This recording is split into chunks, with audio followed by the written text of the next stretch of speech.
রাজ্যে BJP IPFT জোট ক্ষমতায় প্রতিষ্ঠিত হবার আগে খয়েরপুর এলাকায় বহু রক্ত ঝরেছে, খুন হয়েছেন বহু মানুষ, যার বিচার আজও হয়নি। তাছাড়া গোটা খয়েরপুর এলাকা জুড়ে ছিল অস্ত্রের ঝনঝনানি।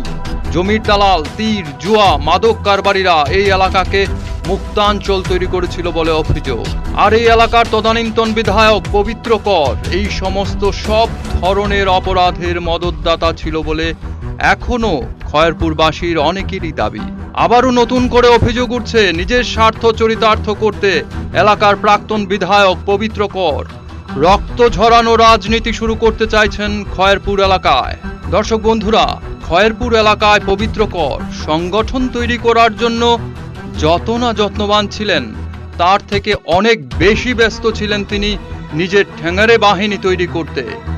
তাই খয়েরপুর এলাকায় রাজ্য বাম ফ্রন্টের শীর্ষ নেতারা পবিত্র করকে প্রমোট করতেই এই ভদ্রলোক শুরু করে দেন তার মূল কার্যকলাপ। নিজেকে বাহুবলী নেতা হিসেবে তুলে ধরতে সব সমাজদ্রোহীদের আশ্রয় দিতে শুরু করেন পবিত্র বাবু। শুরু হয় অস্ত্রের আস্ফালন, বিজয় ভজন আর নিখিলের রক্তে স্নান করে শুরু হয় পবিত্রের অপবিত্র পথের যাত্রা। নিজের রাজনৈতিক উত্থানের পথকে সাবলীল করতে একের পর এক খুন করিয়েছেন পবিত্র কর, এমনটাই অভিযোগ। কিন্তু নিজে থেকে গেছেন সব সময় ধরা ছোঁয়ার বাইরে। তার বিরুদ্ধে একটি মামলাও তিনি করতে দেননি। তাই আজও পুলিশের খাতায় পবিত্র করের বিরুদ্ধে কোনো মামলা নেই।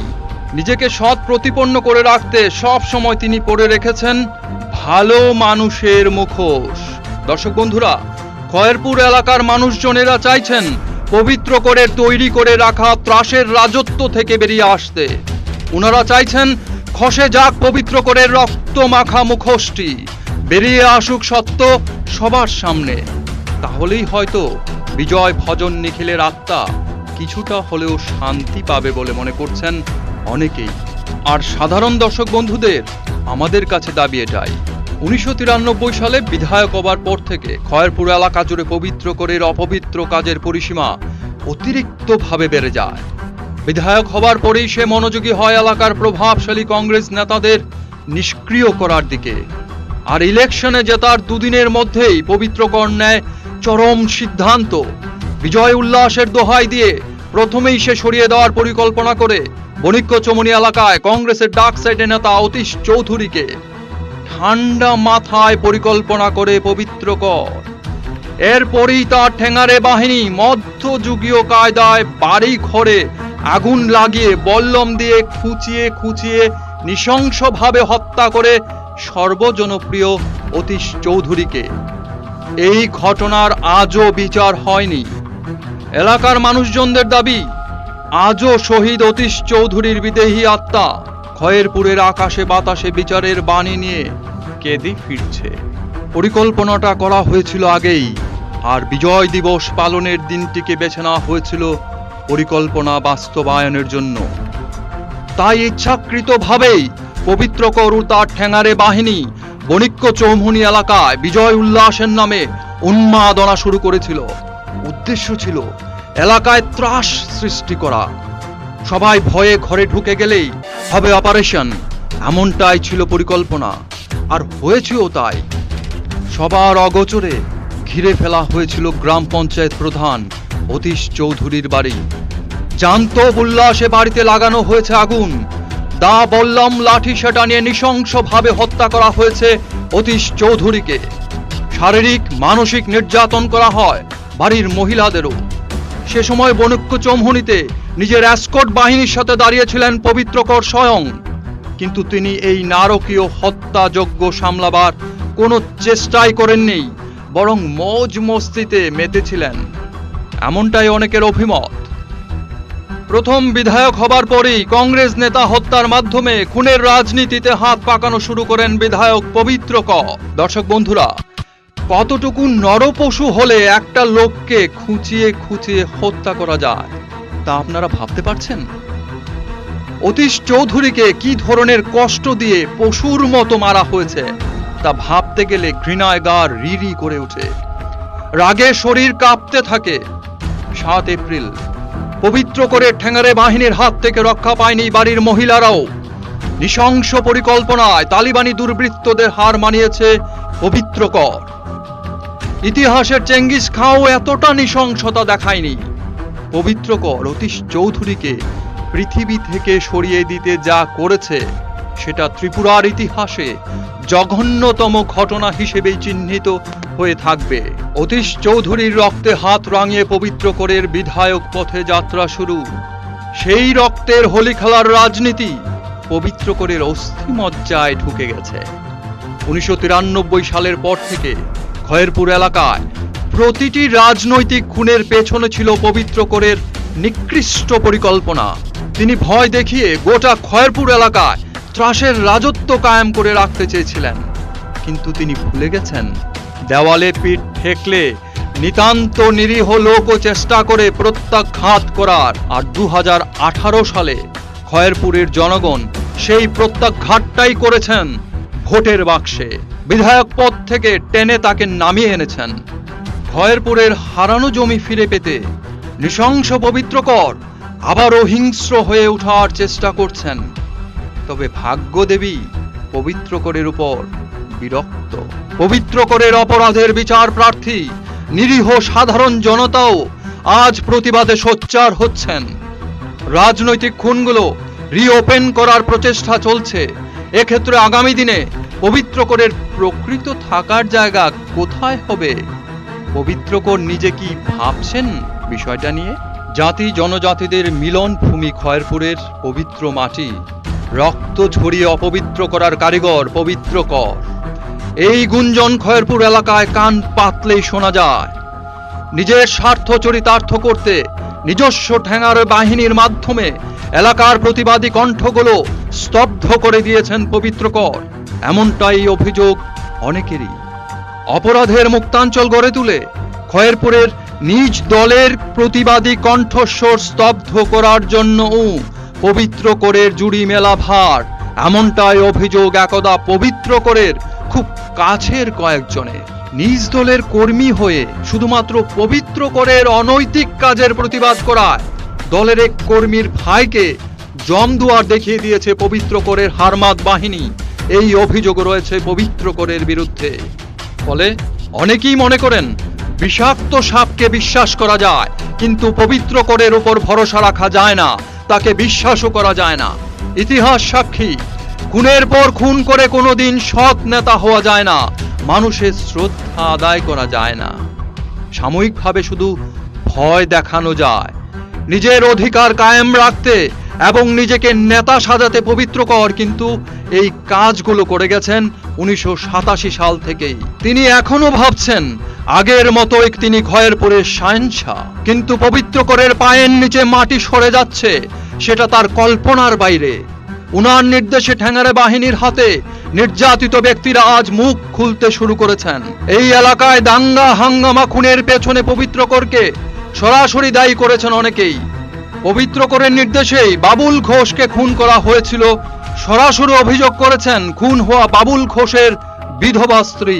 উনার দাবি পবিত্র করের নির্দেশেই পুলিশ মামলা পুরো ধামাচাপা দিয়ে দেবার চেষ্টা করেছে।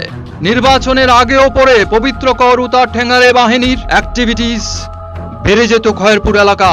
বিধানসভার একটি নির্বাচন পার হয়ে গেলেই এলাকার কে কে পবিত্র করের বিরুদ্ধে বিরুদ্ধাচরণ করেছে, কে কে পবিত্র করের অনৈতিক কার্যকলাপের বিরুদ্ধে মুখ খুলেছে তা চিহ্নিত করতে মাঠে নেমে পড়ত ঠ্যাঙারে বাহিনী। এরপরেই প্রতিবাদী কণ্ঠদের বেছে বেছে হেনস্থা করা শুরু হতো, আর তা হতো পবিত্র করের নির্দেশে, এমনটাই অভিমত অনেকে। প্রাথমিকভাবে চিহ্নিত প্রতিবাদী কণ্ঠের মালিকদের ভয় ভীতি প্রদর্শন করা হতো, খুনের হুমকি দেওয়া হতো। এতে কাজ না হলেই পরিকল্পনা হয়ে যেত চিহ্নিত ব্যক্তিকে পৃথিবী থেকে সরিয়ে দেবার। বাবুল ঘোষের ক্ষেত্রেও তাই হয়েছে, আর এটা হয়েছে পবিত্র করের নৃশংস মাথার উর্বর পরিকল্পনাতেই, এমনটাই অনেকের অভিমত। 25 বছর প্রাক্তন বিধায়ক পবিত্র করের অনৈতিক কাজের প্রতিবাদ করে খয়েরপুর বণিক্য চৌমুহনী এলাকায় কেউ সাধারণ সামাজিক জীবন কাটাতে পারেনি। পবিত্র করের আক্রোশে ধ্বংস হয়ে গেছে প্রতিবাদী প্রত্যেকটি মানুষের সামাজিক জীবন। তারপরেও প্রতিবাদী কণ্ঠ থেকে যায়। তাদের নির্মূল করা কোনো মতেই সম্ভব নয়। সত্যের জয় হবেই, কিন্তু লজ্জার বিষয়, খয়েরপুর বিধানসভা কেন্দ্রের প্রকৃত সত্য যখন আমরা জনসমক্ষে তুলে আনছি, সে মুহূর্তে আবারও পবিত্রকরের পোষা গুন্ডা বাহিনীর একাংশ সক্রিয় হয়ে ছবল মারার অপেক্ষায় ফনা দোলাচ্ছে। তবে আমরা ভয় পাই না। দর্শক বন্ধুরা, সার্চ ইন্ডিয়া টিএনএনও দর্শকদের কাছে অঙ্গীকারবদ্ধ, খয়েরপুরের প্রত্যেকটি হত্যাকাণ্ডের প্রকৃত তথ্য আমরা তুলে ধরব দর্শকদের সামনে। এক্ষেত্রে পবিত্রকর যদি নাটের গুরু হয়ে থাকেন, আমাদের কাছ থেকে তিনিও ছাড় পাবেন না। আমরা এর শেষ দেখতে নিজেদের প্রাণ বাজি রাখতেও রাজি। দর্শক বন্ধুরা, একে একে আমরা আমাদের এই ধারাবাহিকের চতুর্থ পর্ব শেষ করলাম। আমাদের পঞ্চম পর্বে দেখুন আরো লোমহর্ষক ঘটনা। দেখতে চোখ রাখুন সার্চ ইন্ডিয়া টিএনএন এর পর্দায়।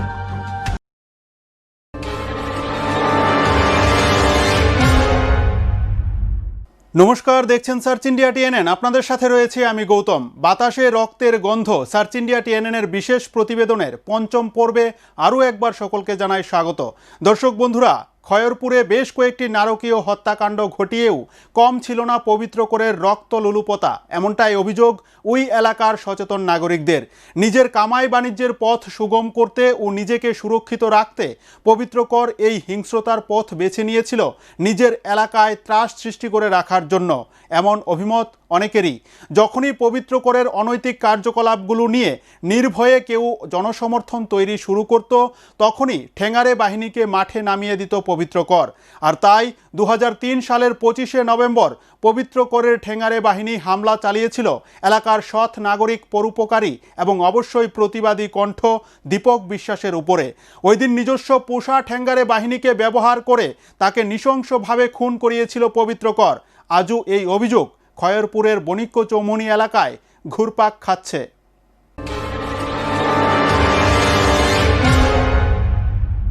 খয়েরপুরে 1987 সালের পর থেকে একের পর এক নারকীয় হত্যাকাণ্ড ঘটিয়েও রক্ত লোলুপতা কম ছিল না পবিত্রকরের, বরং তার হিংস্রতা দিন দিন বেড়েই চলছিল। অপরাধের ভূত সোয়ার হয়েছিল পবিত্রকরের কাঁধে, আর তিনি প্রতিটি অপরাধ ঘটাবার ক্ষেত্রে নিজের বিশ্বস্ত পোষা ঠেঙ্গারে বাহিনী ব্যবহার করে নিজেকে রেখে দিয়েছিলেন ধরা ছোঁয়ার বাইরে। প্রত্যেকটি অপরাধের পেছনে ছিল পবিত্রকরের উর্বর মস্তিষ্কের পরিকল্পনা। প্রকৃতপক্ষে নিজের অনৈতিক কাজকর্মগুলোকে আড়াল করে রেখে নিজের কামাই বাণিজ্যের পথ সুগম করতে প্রতিবাদী কণ্ঠ স্তব্ধ করে দেওয়ার রাস্তা নিয়েছিলেন পবিত্রকর। তাছাড়া তার অন্য আরেকটা উদ্দেশ্য ছিল, তিনি চাইতেন সবাই উনার সামনে মাথা নত করে থাকুক। খয়েরপুর এলাকায় ত্রাস সৃষ্টি করে রাখাটাও ছিল তার একটা বড় উদ্দেশ্য। নিজেকে সুরক্ষিত রাখতে তার চিন্তাই ছিল যত ভয়ের রাজত্ব কায়েম করে রাখা যায়, ততই মানুষ নত হয়ে থাকবে এবং কোনো অন্যায় কাজের প্রতিবাদ করবে না।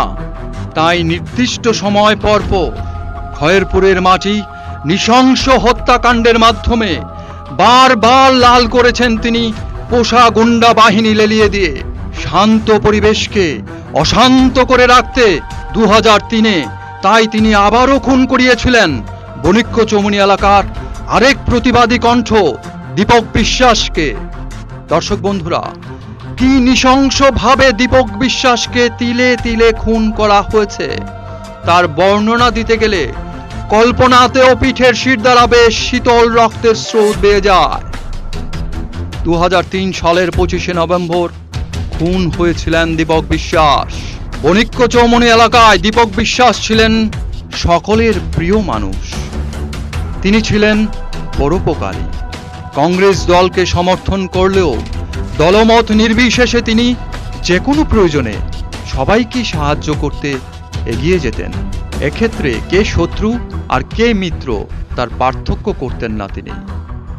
2003 সালের 25শে নভেম্বর সকাল থেকে নিজের বাড়িতেই ছিলেন দীপক বিশ্বাস। ওনার খবরের কাগজ পড়ার নেশা ছিল। সকালের দিকে বাজারে যাননি বলে ছোট ভাইকে বলেছিলেন বাজার থেকে খবরের কাগজটা নিয়ে আসতে।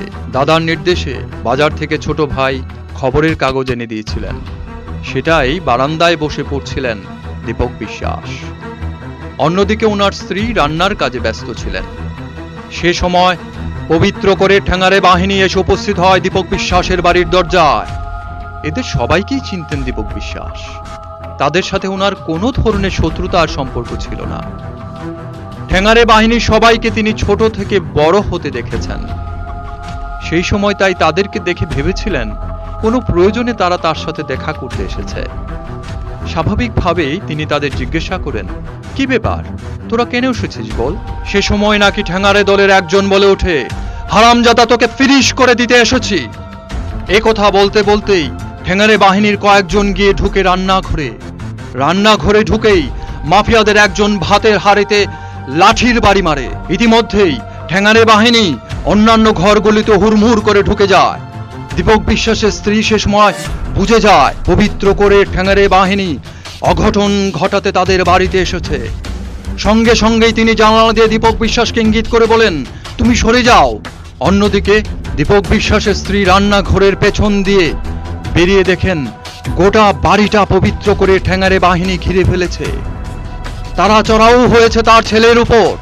সঙ্গে সঙ্গে ছেলেকে দৌড়ে যেতে ইঙ্গিত করেন মা, অর্থাৎ দীপক বিশ্বাসের স্ত্রী। এরপরেই তিনি ঠ্যাঙারে বাহিনীর পথ রোধ করে দাঁড়ান। সে সময় পবিত্র করে ঠ্যাঙারেদের অন্যতম পবিত্র করের কাছের লোক হিসেবে পরিচিত সুমন ভৌমিক হুঁশিয়ারি দেয় দীপক বিশ্বাসের স্ত্রীকে এবং গালিগালাজ করে বলে ওঠে, তোকে লাথি মেরে ফেলে দেব, সরে যা সামনে থেকে। যে ছেলেটিকে একদিন ন্যাংটো অবস্থায় ঘুরতে দেখেছিলেন দীপক বিশ্বাসের স্ত্রী, সেই ছেলের মুখে এই ভাষা আর তার উগ্র রূপ দেখে হতভম্ব হয়ে পড়েন দীপক বাবুর স্ত্রী।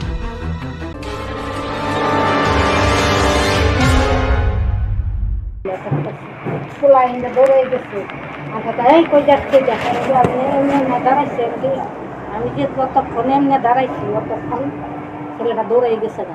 আর এই যে সুমন নাম, সুমন ভৌমিক, এক কয়েকবার সবার লাগতে দেখা লাগবে আমার এক কয়েক, তুই তোরে দেখছি এতে লেন্দা ওই ইন্ডাইটটা যায় আসা, তুই আজকে আমার এক লাগতে দেওয়া লাগবি, এই বেশি কথা কইতে খুব দেওয়া লাগবে, এই কথা কইছে।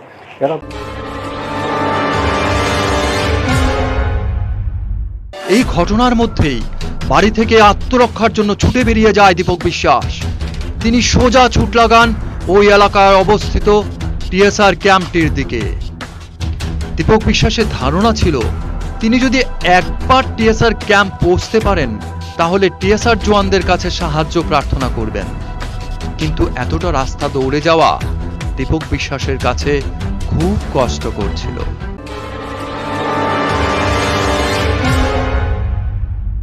অতীশ চৌধুরী এবং দীপক বিশ্বাসকে খুন করার মধ্যে একটা সিমিলারিটি রয়েছে। দুটি ক্ষেত্রেই পবিত্র করে ঠ্যাঙারে বাহিনী হামলে পড়েছিল খুন হওয়া ব্যক্তিদের বাড়িতে। তফাৎটা ছিল 10 বছরের এবং ঘটনাগুলি ছিল দিন এবং রাতের। 1993 সালে খুন হয়েছিলেন অতীশ চৌধুরী। তাকে খুন করা হয়েছিল সন্ধ্যা রাতে দলবদ্ধভাবে। একই কায়দায় দীপক বিশ্বাসের বাড়িতেও হয়েছিল হামলা, তবে এই হামলা ছিল প্রকাশ্যে দিনের বেলায়। যারা হামলা চালাতে এসেছিল পবিত্র করে ঠ্যাঙারে বাহিনীর প্রত্যেককেই প্রায় ল্যাংটু অবস্থায় দেখেছিলেন দীপক বাবু। তাই তিনি ভাবতে পারেননি তাদের হাতে তাকে খুন হতে হবে। তবে আত্মরক্ষার জন্য যখন তিনি দৌড়ে পালাচ্ছিলেন সে সময় তিনি শরণাপন্ন হয়েছিলেন এক মহিলার। কিন্তু ওই মহিলাই নাকি ঠ্যাঙারেদের দেখিয়ে দিয়েছিল দীপক বিশ্বাস কোথায় লুকিয়ে আছে।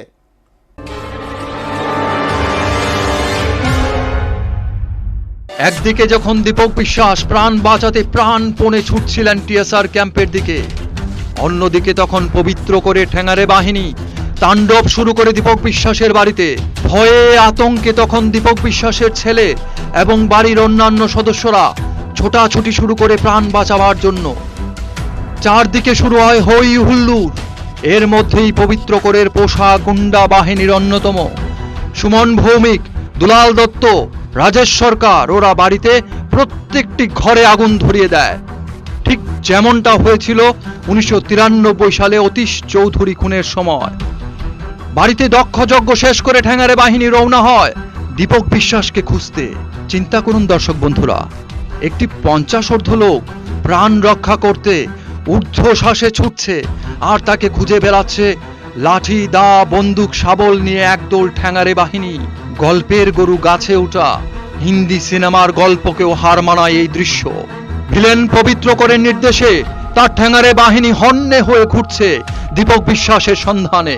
অপরদিকে দীপক বিশ্বাস ক্লান্ত অবসন্ন হয়ে প্রাণ বাঁচাতে দৌড়াচ্ছে। এক সময় প্রায় 500 মিটার দৌড়ে গিয়ে দীপক বাবু পৌঁছায় সুপ্রীতি দাস নামে এক মহিলার বাড়িতে। এতখানি পথ ছুটে আসার কারণে দীপক বাবু তখন হাঁপাচ্ছিলেন। তেষ্টায় ওনার ছাতি ফেটে যাচ্ছিল। সুপ্রীতি দাসকে দেখে ওনার কাছে একটু জল খেতে চান দীপক বিশ্বাস। একটু আশ্রয় ভিক্ষা করেন লুকাবার জন্য। ওনার ভরসা ছিল সুপ্রীতি দাস ওনার অনুরোধ রক্ষা করবেন, কারণ একসময় মারাত্মক অসুস্থ অবস্থায় এই সুপ্রীতি দাস দীপক বিশ্বাসের সাহায্য প্রার্থী হয়েছিলেন। হাসপাতালে ভর্তি হয়েছিলেন অসুস্থ হয়ে। সে সময় দীপক বিশ্বাস নিজের সাধ্য অনুযায়ী সুপ্রীতি দাসকে সাহায্য করেছিলেন। হাসপাতালে খাবার পৌঁছে দিয়েছিলেন।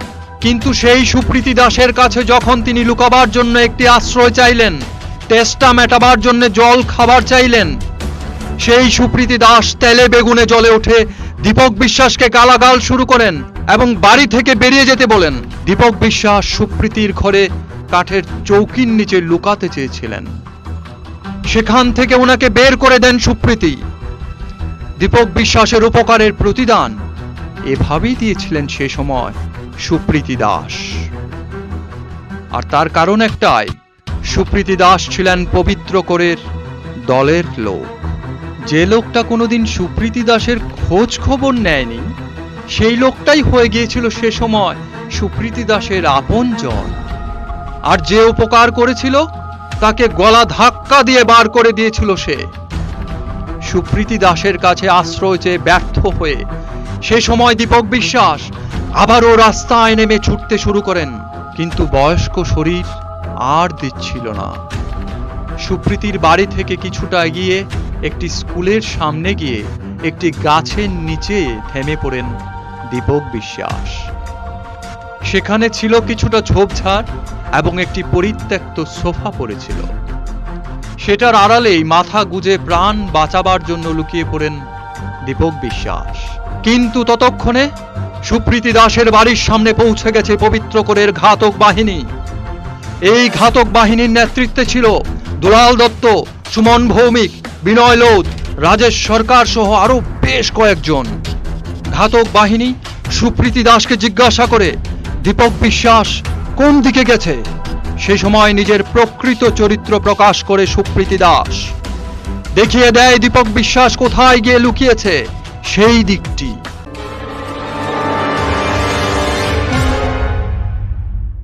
বাড়ি থেকে 500 মিটার দূরের একটি স্কুলের কাছে ঝোপ ঝাড়ের পাশে গাছের নিচে নৃশংসভাবে খুন করা হয়েছিল দীপক বিশ্বাসকে। দায়ের কূপে তার মাথা দুভাগ করে দিয়েছিল ঠ্যাঙ্গারে রাজেশ সরকার, এমনটাই জনশ্রুতি।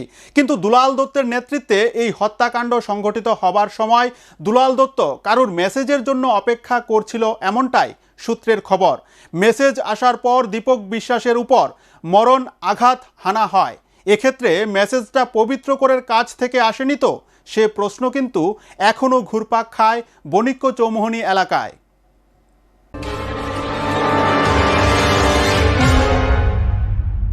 সুপ্রীতি দাসের কাছ থেকে নির্দিষ্ট দিকটির দিশা পেয়েই দুলাল দত্ত, রাজেশ সরকার ওরা খ্যাপা ষাঁড়ের মতো দৌড়াতে থাকে গাছটির দিকে।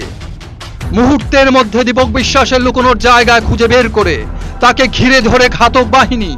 শুরু হয় তার উপর মারধর। পালা করে দুলাল, বিনয়, রাজেশ, সুমন, ধনঞ্জয়, বিমল, দেবনাথরা অজস্র ধারায় কিল, চল, লাথি, খুশি মারতে শুরু করে দীপক বিশ্বাসকে। যে সমস্ত ছেলেপিলেকে একসময় দীপক বিশ্বাস ছোট থেকে বড় হতে দেখেছেন, সৎ পরামর্শ দিয়েছেন সৎ পথে চলার জন্য, তারাই 2003 সালে 25শে নভেম্বর হামলে পড়েছিল দীপক বিশ্বাসের উপরে। মারতে মারতে এক সময় ক্লান্ত হয়ে পড়ে দুলাল, বিনয়রা। অপরদিকে কষ্ট যন্ত্রণায় তখন মাটিতে পড়ে কাতরাচ্ছিলেন, গুঙ্গাচ্ছিলেন দীপক বিশ্বাস। সেই সময় দীপক বিশ্বাসের এই করুণ পরিণতি দেখে বাতাস স্তব্ধ হয়ে গিয়েছিল। গাছের পাতা নড়ছিল না। অনেক উপরে ভূতরে নীল আকাশে উঠছিল শকুন।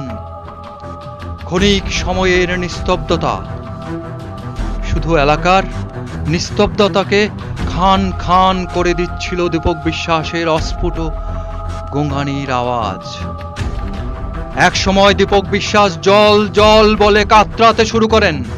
এলাকায় জনশ্রুতি, দীপক বিশ্বাসের এই জল দাও বলে কাতর আরতি শুনতে পেয়ে বদ্ধ ভূমির পাশে থাকা সুপ্রীতি দাস মগে করে প্রস্রাব এনে ঢেলে দিয়েছিল দীপক বিশ্বাসের মুখে। আর সে সময় নাকি অট্টহাস্যে হাসছিল ঘাতক বাহিনীর যমদূতরূপী অসুরের দল। সূত্রের খবর, বদ্ধভূমি এলাকার আশপাশের অনেকেই নাকি সে সময় অনেক দূর থেকে দাঁড়িয়ে দেখছিল এবং ঠেঙ্গারে বাহিনীর অন্যান্য সদস্যদের থেকে কিছুটা দূরে দাঁড়িয়েছিল দুলাল দত্ত। সে কিছু মেসেজের জন্য অপেক্ষা করছিল, এমনটাই ছিল তার ভাব। দলের অন্যান্যরা তাকিয়েছিল দুলাল দত্তের দিকে। এক সময় ঠেঙ্গারে বাহিনীর দিকে তাকিয়ে সম্মতিসূচক ভাবে ঘাড় নাড়ে দুলাল। তারপরেই নাকি রাজেশ সরকার ও অন্যান্যরা এগিয়ে যায় গাছের নিচে বসে থাকা দীপক বিশ্বাসের দিকে। রাজেশ সরকারের বিশাল দায়ের কোপ নেমে আসে দীপক বিশ্বাসের মাথা বরাবর। ফিনকি দিয়ে রক্ত ছোটা শুরু হয়। মাটিতে ছটফট করতে থাকে দীপক বিশ্বাসের দেহ। এরপরই দা কিরিচ বল্লমের আঘাত একের পর এক নেমে আসতে শুরু করে দীপক বিশ্বাসের রক্তাক্ত শরীরে। সূত্রের খবর, দীপক বিশ্বাসের মৃত্যু সুনিশ্চিত করতে তার নিথর দেহে নাকি গুলিও চালানো হয়েছিল। এই নারকীয় হত্যাকাণ্ড শেষ হবার পর ধীরে ধীরে সেই স্থান ছেড়ে চলে যায় পবিত্র করে ঠেঙ্গারে বাহিনী। পেছনে পড়ে থাকে রক্তাক্ত ক্ষতবিক্ষত পরোপকারী দীপক বিশ্বাসের মৃতদেহ। একদিকে দীপক বিশ্বাসকে যখন নৃশংসভাবে খুন করা হচ্ছিল, সে সময় দীপক বিশ্বাসের বাড়িতে দাউ দাউ করে জ্বলছিল ঘরগুলো। এই বিশৃঙ্খল অবস্থার মধ্যে দীপক বিশ্বাসের ছেলে ও ভাইরা দীপক বিশ্বাসকে খুঁজতে বেরিয়েছিলেন। প্রথম পর্যায়ে খোঁজাখুঁজির পর দীপক বিশ্বাসকে পাওয়া যায়নি। এরপর এই খবর দেওয়া হয় আগরতলা পূর্ব থানার পুলিশকে। পুলিশ যখন বনৈক্য চৌমুহনীতে পৌঁছায় তখন বেলা অনেকটাই ঢলে এসেছে। তারপরেও চলতে থাকে দীপক বিশ্বাসের সন্ধান। চারিদিকে খোঁজ খবর করে সেই গাছের নিচে পাওয়া যায় নির্দয়ভাবে হত্যা হওয়া দীপক বিশ্বাসের নিথর দেহ। ক্ষতবিক্ষত দেহটি এরপরই নিয়ে যাওয়া হয় আগরতলা জিবি হাসপাতালে।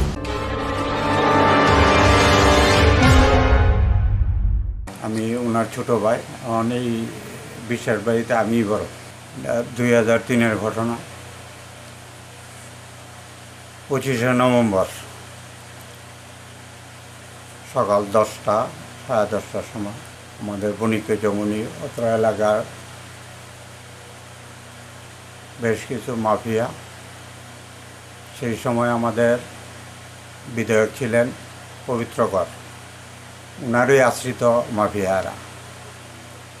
কারা তারা দুলাল দত্ত, বিনয় লোধ, দীপক দে, রাজেশ সরকার, ধন বৈরাগী, বিমল দেবনাথ, নারায়ণ শীল এবং আরও ছিল। সবাই অত্র এলাকারই, আশপাশে সুমন ভৌমিক, খয়েরপুরের, তারা লিড পার্সন, তারাই লিডিং করতো। এইসব লোকগুলি সকাল 10টায় হঠাৎ করে আয়া আমাদের বাড়িতে হামলা করছে।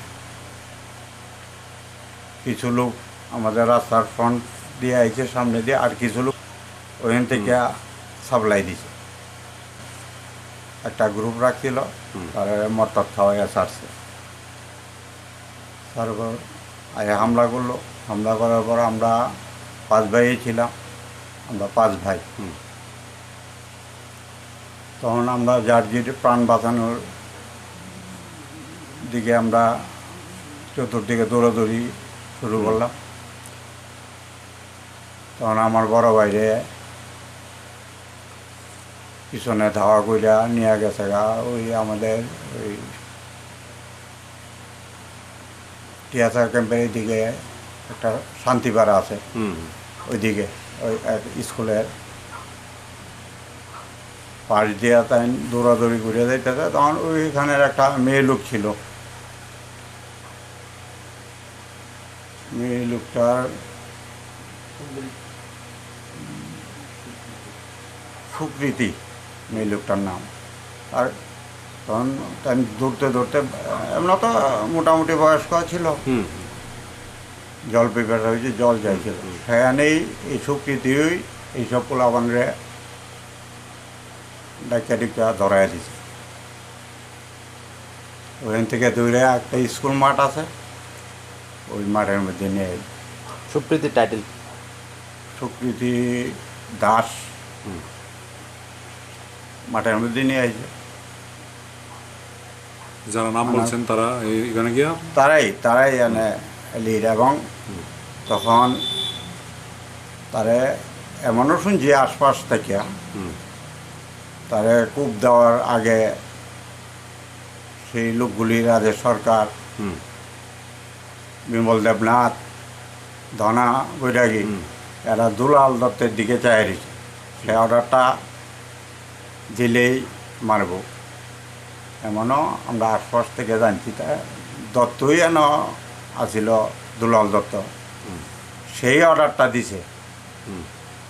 হয়তো পবিত্র বাবুর সাথে সে যোগাযোগ করছে না দাঁড়াইয়া মোবাইলে, হয়তো উপর থেকে আইছে অর্ডার।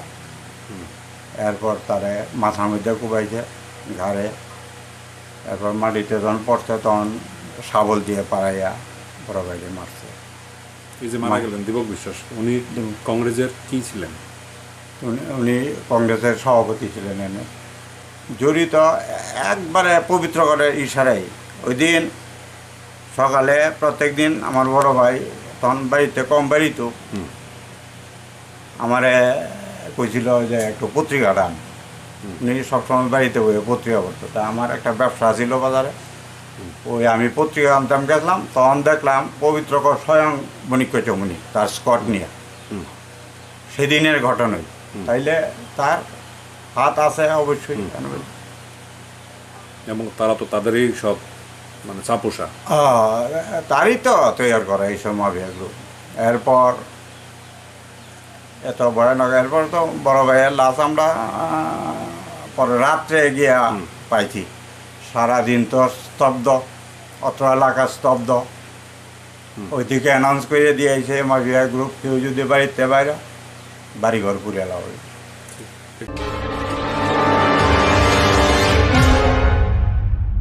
প্রচণ্ড আক্রোশ থাকলে তবে নৃশংসভাবে কাউকে খুন করা সম্ভব হতে পারে, কিন্তু নিপাট ভালো মানুষ দীপক বিশ্বাসের সাথে কারো শত্রুতা ছিল না। তারপরেও শুধুমাত্র ব্যক্তিগত আক্রোশ চরিতার্থ করতে গিয়ে পবিত্র কোরের ঠেঙ্গারে বাহিনী একটি পরোপকারী মানুষকে খুন করেছে। হয়তো পবিত্র কোরের নির্দেশেই এই জঘন্যতম খুনের ঘটনা, কিন্তু তারপরেও প্রশ্ন থেকে যায়। দীপক বিশ্বাস খুন হবার পর তার নিজের দলের কয়েকজন শীর্ষস্থানীয় বিধায়ক তার অন্তিম যাত্রায় অংশ নিয়েছিল এবং দীপক বিশ্বাসের পরিবারের পাশে থাকার প্রতিশ্রুতি দিয়েছিল। কিন্তু কিছুদিন যেতে না যেতেই সেই নেতারা তাদের প্রতিশ্রুতি ভুলে যায়। যে দলের হয়ে আদর্শের লড়াই করে প্রাণ দিল, তাকে কি করে দল ভুলে যায়, সেটা আশ্চর্যজনক নয় কি? না হলে ঘটনার 17 বছর পরও শহীদের পরিবারকে খুনের বিচার পেতে দাঁড়ে দাঁড়ে ঘুরতে হয়।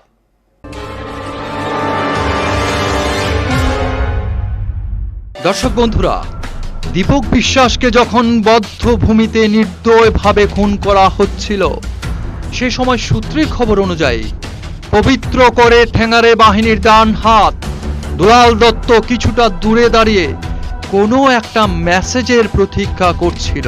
এই মেসেজটা কার কাছ থেকে আসার কথা ছিল সেটা কিন্তু এখনো রহস্য। কারণ মেসেজ পাওয়ার পরই নাকি দীপক বিশ্বাসের উপর মরণ আঘাত করা হয়।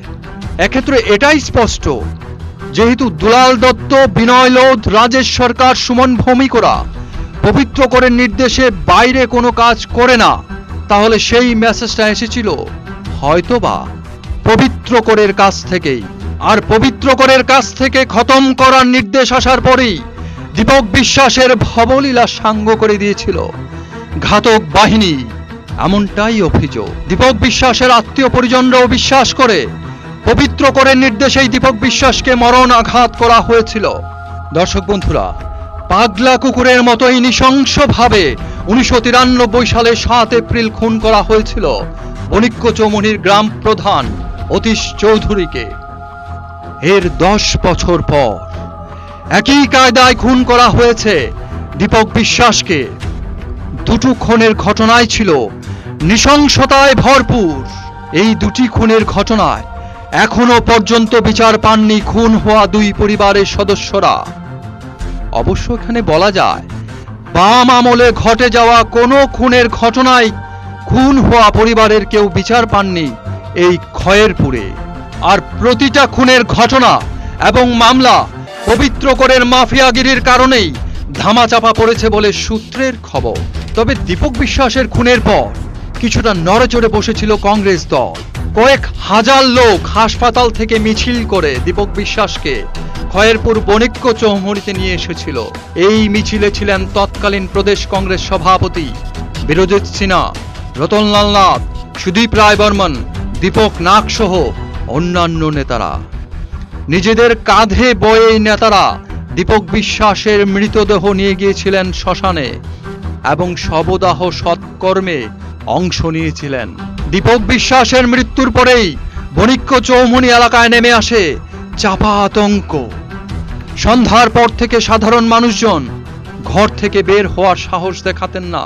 ঘটনার পরিপ্রেক্ষিতে আগরতলা পূর্ব থানায় মামলা দায়ের করা হয়েছিল, কিন্তু সেখানেও ছিল তৎকালীন বাম বিধায়ক পবিত্র করের রক্তচক্ষুর ভ্রুকুটি। জানা গেছে, যে সময় দীপক বিশ্বাসের ছেলে থানায় মামলা করতে গিয়েছিলেন, সে সময় তার পেছনে ধাওয়া করেছিল পবিত্র করের ঠ্যাঙারে বাহিনী। ফলে ভয়ে থাকাতে পুলিশ অফিসারের সাথে ঠিকভাবে কথা বলতে পারেননি দীপক বিশ্বাসের ছেলে। অভিযোগ, এই মামলা দায়েরের পর পুলিশ তদন্তের নামে ভরং দেখিয়েছে। সূত্রের খবর, 6 দিন ধরে দীপক বিশ্বাসের খুনের জড়িতরা প্রকাশ্যে ঘুরে বেরিয়েছে, কিন্তু তাদের ধরার ব্যাপারে কোনো ধরনের তৎপরতা দেখায়নি পুলিশ। অভিযোগ, পুলিশের সামনে দিয়েই এই ঠ্যাঙারে বাহিনীর খুনিরা ঘোরাফেরা করত, পুলিশ দেখেও না দেখার ভান করত। আর তৎকালীন বিধায়ক পবিত্র করের নির্দেশেই পুলিশ অভিযুক্তদের নিরাপদে পালাবার সুযোগ করে দিয়েছিল বলে দাবি অনেকেরই।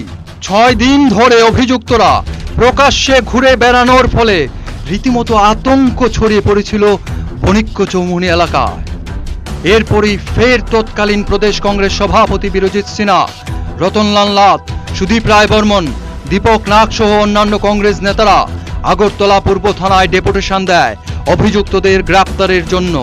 তদানীন্তন সেন্ট্রাল ডিএসপি নিত্যানন্দ বিশ্বাস এই ডেপুটেশনের পরিপ্রেক্ষিতে আশ্বাস দিয়েছিলেন অভিযুক্তদের গ্রেপ্তার করা হবে। ডেপুটেশনের পরপর পুলিশ গ্রেপ্তার করে সুমন ভৌমিক এবং দীপক দে নামে 2 অভিযুক্তকে দুর্গা চৌধুরী পাড়া থেকে তাদেরকে গ্রেপ্তার করা হয়েছিল। বাস এইটুকুই ছিল পুলিশের কর্তব্য। দীপক বিশ্বাসের মরদেহ যে কংগ্রেস নেতারা কাঁধে বয়ে শ্মশান ঘাটে নিয়ে গিয়েছিলেন, খুব তাড়াতাড়ি তারাও ভুলে গিয়েছিলেন দীপক বিশ্বাসের খুনের বিষয়টি। এই ছিল তৎকালীন কংগ্রেস নেতাদের দায়িত্ববোধ। যে দলের জন্য দীপক বিশ্বাস খুন হয়েছেন, কিছুদিন যেতে না যেতেই সেই দলের নেতারা ভুলে গেলেন দীপক বিশ্বাসকে এবং তার অসহায় পরিবারের সদস্যদের। দীপক বিশ্বাসের স্ত্রী পুত্ররা মামলা চালাবার জন্য হিমশিম খাচ্ছিলেন। তখন কংগ্রেস দল থেকে তাদেরকে 10 টাকাও সাহায্য করা হয়নি, এমনটাই জানিয়েছেন শহীদ দীপক বিশ্বাসের স্ত্রী।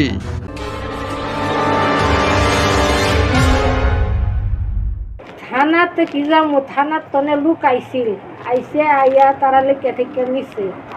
এরপরে থানা আমার ছেলেরে নিছে পরে চতুর্দিক দা বাইক সাইক লইয়া মাফিয়ারা এইরকম ভাবে হের দিকে চাই দিছে। হের ডরে মানে সাক্ষী দিতে মানে কিছু কইতে পারছেন না। কইছে কিছু কইছে। আমি কইছি আমারে নিলি না, আমি সব কইতে, আমি তো সবাই যে চিনি। এই পোলাহন দিয়ে আমি কিছু দেখছি, এই পোলাহনে আইস মস্তা নইয়া এই কাকু ডাকতো আর হনি বেড়ারে হেরা আইয়া মারল নিজের। আপনার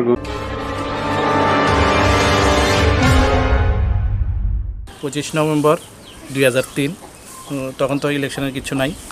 তখন বাবা 11টা বাজে দুপুরে উঠানের মধ্যে বই আসিল, পেপার পড়তেছিল।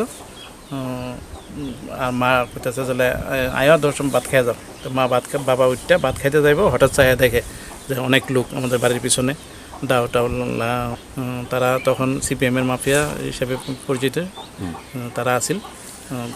যখন ডান দিকে দৌড়ছে তখন এই দিকে যায় দেখা 4-5 জন দাঁড়া রয়েছে, বা দিকে 4-5 জন দাঁড়া রয়েছে, যেদিকে যায় এই বাড়িতে চারিদিকে ঘেরাও করা ছিল বাড়ি। তারপরে বাবা বাইরিয়া রাস্তার দিকে বাইরিয়া দৌড়াইয়া সামনে দিয়ে গেল। তো আমরা পরে পিছনে আমরা তো যাইতে পারছি না, সবাই চারিদিকে সরাসরি সুইটটা গেছি। তখন কিছুক্ষণ পরে দেখা গেল যে আমরা আবার চিল্লাচিল্লি করে, তারা যখন গেল পুলিশ টুলিশ আইলো, চিল্লাচিল্লি করে গেলাম 2টা-2:30টার দিকে। তখন লাশ পাওয়া গেছে আর কি, মাইরা ফেলাই দিয়ে, বাবারে মাইরা ফেলাই দিয়ে গেছে। এটা বাড়ির থেকে প্রায় 500 মিটার দূরে হইব, মানে যতটুকু পর্যন্ত দৌড়াই গেছিল আর কি। তারপরে আর দৌড়ে যেতে পারেন। বন্দুক, শাবল, সিপিএমের এমএলএ ছিল পবিত্র ঘর, লোকগুলি আইছিল, আক্রমণ করছে। কিন্তু কত হয়েছে, আমাদের কংগ্রেসের এমএলএ ছিল রতন ঘোষ ছিল। পরে আমরা কংগ্রেসের নেতৃত্বে আইসি আর কি। হ্যাঁ, তখন 500 মিটার দূরে তখন তো সবাই চিল্লাচিল্লি করতে লাগলো, বাইরের সব আমরা সবাই গেল, চিল্লাচিল্লি করতে লাগলো, বাবা কই গেছে, পাওয়া যাইতেছে না। পরে পুলিশ আইলো, একবার দেখলো পাওয়া গেছে না, দ্বিতীয়বার আরও পুলিশ বেশি করে আইলো। তখন গিয়া দেখলো একটা জুপের মধ্যে মানে কূপ দিয়ে ফেলাই রাখছে আর কি। সারা শরীরে দাওয়ের লাঠির দাগ ছিল, মাথার মধ্যে একটা কূপ। হ্যাঁ, থানায় কেস করা হয়েছিল, থানায় যাওয়া হয়েছে। পরে তারা তো ইনভেস্টিগেশন করে বাইর করে, যেহেতু আমরা তখন আমাদের জীবন জীবিকা নিয়েই মানে মারাত্মক অবস্থায় আসলাম, আমরা কীভাবে কী করুন তাও বুঝতে পাইতেছিলাম না। তখন দেওয়া হয়েছে যে ঠিক আছে, আপনারা ইনভেস্টিগেশন করিয়া আপনারা দেখেন যে কী করা যায়। কিন্তু প্রথম তো আমরা সবের নাম কইতেও ভয় পাইছিল। পরবর্তী সময় আমরা গিয়া থানার মধ্যে গিয়া কয়েকজনের নাম করা হয়েছিল, কিন্তু ওইসব নাম টাম তো আর আইসে না, কিচ্ছু হয়েছে না। আমরা কিছু দীপক বিশ্বাস খুনের ঘটনার পর শহীদের স্ত্রী তার পুত্রকে নিয়ে অসহায় হয়ে পড়েছিলেন। অর্থনৈতিক বিপর্যয় সহ সামাজিক নিরাপত্তার অভাবে ভুগছিলেন তিনি। তৎকালীন কংগ্রেস নেতাদের কাছে গিয়ে এই কথাগুলো বলার পর কংগ্রেস দলের পক্ষ থেকে শুধু তাদেরকে একটা কোয়ার্টারে থাকার ব্যবস্থা করে দেওয়া হয়েছিল। সে সময় শহীদ দীপক বিশ্বাসের বড় ছেলে দিন মজুরি করে সংসার প্রতিপালন করার গুরুদায়িত্ব মাথায় তুলে নিয়েছিলেন। এই বিপর্যস্ত অবস্থায় দীপক বিশ্বাসের ছেলেরা মেধাবী হওয়ার পরেও ঠিকভাবে পড়াশোনা চালিয়ে যেতে পারেননি। তাদের হয়নি কোনো ধরনের চাকরি। 2003 সালের পর কেটে গেছে 17 বছর, কিন্তু এখনো 25শে নভেম্বরের সেই দুর্বিষহ ঘটনার কথা ভুলতে পারেন না দীপক বিশ্বাসের পরিবারের সদস্যরা। এখনো জননেতা দীপক বিশ্বাসের খুনের বিচার পায়নি তার পরিবার। সে সময় বিরজিৎ সিনহা, রতন নাথ, সুদীপ রায় বর্মন সব সময় এই পরিবারের পাশে থাকার আশ্বাস দিলেও এই আশ্বাসই তারা এখনো পর্যন্ত দীপক বিশ্বাসের পরিবারের সদস্যদের সুবিচার পাইয়ে দেবার জন্য কোনো ধরনের পদক্ষেপ গ্রহণ করেননি। হায়রে রাজনীতি! দীপক বিশ্বাসের পরিবার এখনো সুবিচার পাওয়ার প্রত্যাশা এই মামলাটি রিওপেন করার জন্য বারবার তদবির করেছেন। সমস্ত নথি নিয়ে আইনমন্ত্রীর দ্বারস্থ হয়েছিলেন, কোনো লাভ হয়নি। আইনমন্ত্রী রতনলাল নাথ একদিন দীপক বিশ্বাস খুন হওয়ার পর তার শবদেহ কাঁধে নিয়ে শ্মশান ঘাটে গিয়েছিলেন, মিছিলে হেঁটেছিলেন। রাজনৈতিক ক্ষমতার হাতবদল হওয়ার পর ইচ্ছে করলেই তিনি পারতেন মামলাটি রিওপেন করার জন্য উপযুক্ত পদক্ষেপ নিতে, কিন্তু নিশ্চুপ তিনি। দীপক বিশ্বাসের খুনিরা এখনো মুক্ত হওয়ায় মহানন্দে মহাবিত্তশালী হয়ে প্রকাশ্যে ঘুরে বেড়াচ্ছে, আর সৎ দীপক বিশ্বাসের পরিবার আজ পর্যন্ত আর্থিক দৈন্যতা কাটিয়ে উঠতে পারেনি। কবে তাদের অবস্থার পরিবর্তন হবে তারা নিজেরাও জানে না, আর আদৌ তাদের অবস্থার পরিবর্তন হবে কিনা সে ব্যাপারও রয়েছে তাদের সন্দেহ।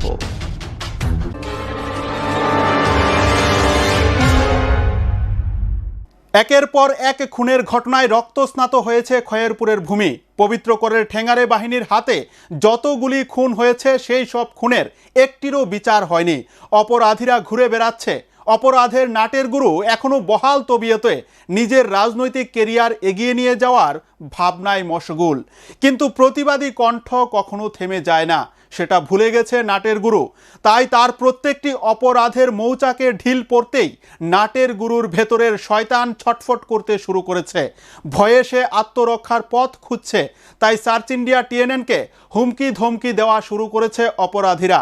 নাটের গুরুর নির্দেশেই সেটা হচ্ছে, কিন্তু সার্চ ইন্ডিয়া টিএনএন কখনো ভয় পেয়ে কাজ করে না।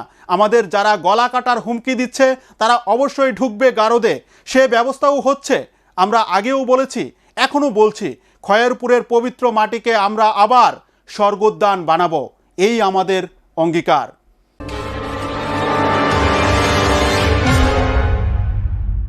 দর্শক বন্ধুরা, পঞ্চম পর্ব আজকের মতো এখানেই শেষ করছি। সবাই ভালো থাকবেন, সুস্থ থাকবেন এবং অবশ্যই আগামী পর্ব দেখতে চোখ রাখবেন সার্চ ইন্ডিয়া টিএনএন এর পর্দায়। নমস্কার।